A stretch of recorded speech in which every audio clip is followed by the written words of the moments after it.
Hi, this is Jessie from Lakeville Liquors Galaxy. September is National Bourbon Heritage Month, so I'm excited to show you the classic bourbon cocktail, the Bourbon Old Fashioned.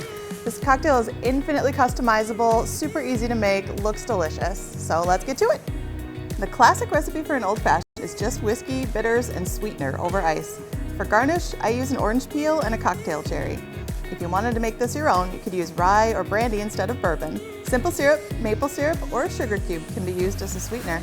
And we carry several flavors of bitters at Lakeville Liquors that would work well in this cocktail, like orange or old fashioned. There are ways to use up bourbon you don't love. This is not one of them. The flavor of the bourbon really comes through in an old fashioned, so use something you love. Personally, I like Elijah Craig. The cherry note from the whiskey is a great complement to this cocktail. To combine the ingredients, pour 2 ounces of your favorite bourbon into a low glass with ice. Traditionally, an old fashioned calls for Angostura bitters, which give the drink kind of a clove, cinnamon, spicy element, but use what you like. 3 to 4 dashes are all you need here. For the sweetener, I prefer just a teaspoonful of the liquid from the cherry jar.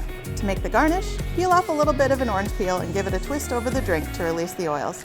Then stick the end of the peel on a cocktail pick, stick a cherry on the pick, and wrap the other side of the orange peel around it, and there it is. And that's how you make a bourbon old fashioned. So everything you need except for the orange can be found in your Lakeville Liquor store.